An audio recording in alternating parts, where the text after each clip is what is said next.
Tell everybody about your dad and the Al Garage and how he was working into the middle of the night getting stuff done. And I know you have a beautiful race car out there. We'll have to take a look at it. But tell us a little bit about your dad and the Al Garage. Well, the Al Garage, my friends at my dad's named it the Al Garage because he would come in, that was right behind the house. He would come in from work, eat his dinner, pause for a while, rest, talk to the family, and go back to work into the middle of the night. Get up, start the same thing. For a long time, he did it 7 days a week. And so a friend of his, Gene Frediani Vineyards, where we get our grapes today, been there, nicknamed it the Owl Garage. At one time, they actually had an owl in a cage there.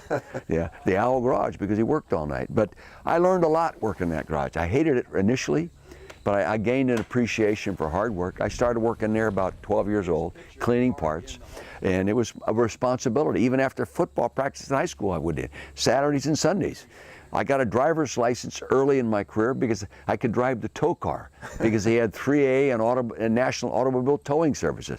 But what I really learned was how to work, you know, and I gained respect for a guy that works for his hands and deals with the public, and I think that's why I'm so compassionate about people that really work hard for a living and just barely make it, you know, because I feel for them. I've been there, I know what it is.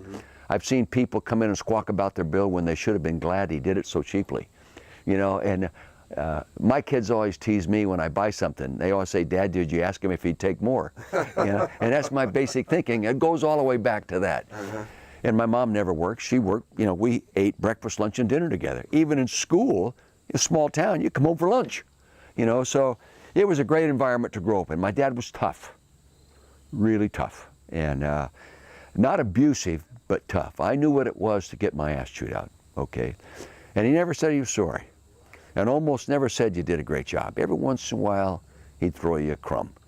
But I found myself always trying to please him and never quite in position to do that. I quit one time, Vince.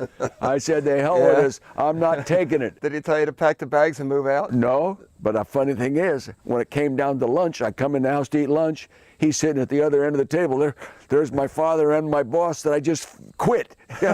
I went back to work at 1 o'clock. There you go. 1 o'clock in the morning. But I knew he loved me, and he loved football. Yeah, I bet. And my mom loved football, but she loved me better when we won. She was a front runner.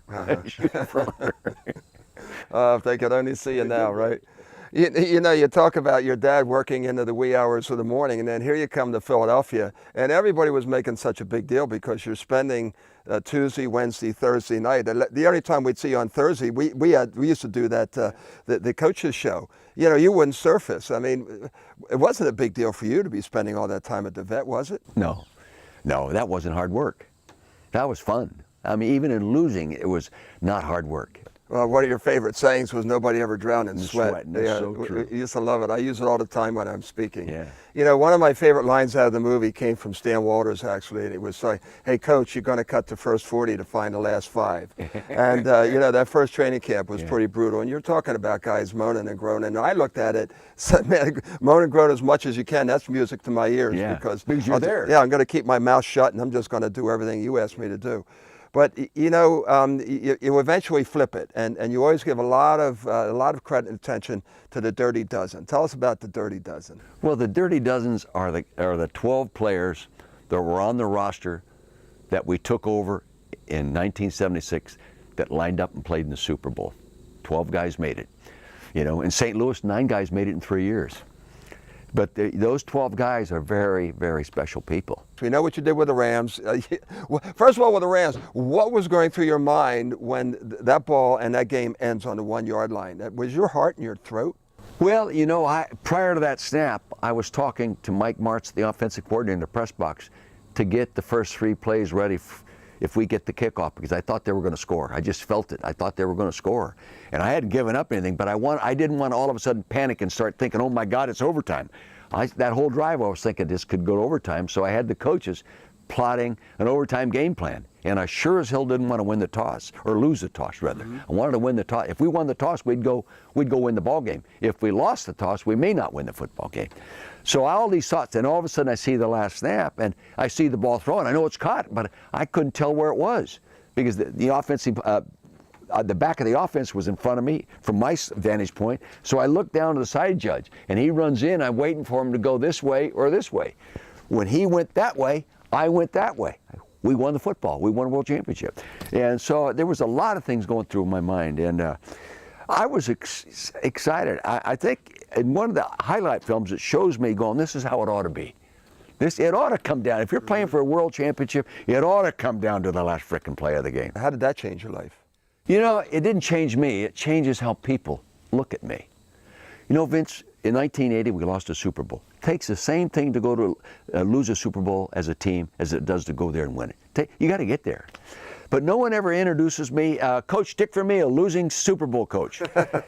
I go anywhere now, when I'm introduced, you know, Dick Vermeil, winning Super Bowl coach. That's how they introduce me. It changes how people look at you, but it didn't change me. Tell us a little bit about your wine business and the passion you have for wines. I mean, you grew up in that country. Well, you grew up in the Napa Valley. At my age, at that time, you either were in the prune business or the grape business. The prunes are gone. It's all grapes and vineyards. My dad's best friend, Freddie Annie family, prune vineyard business. My great-grandfather owned 48 acres in vineyard, in the Freddie Annie vineyard today. Mm-hmm. We still call that section the Icary vineyards, where my great-grandfather lived and owned for a while.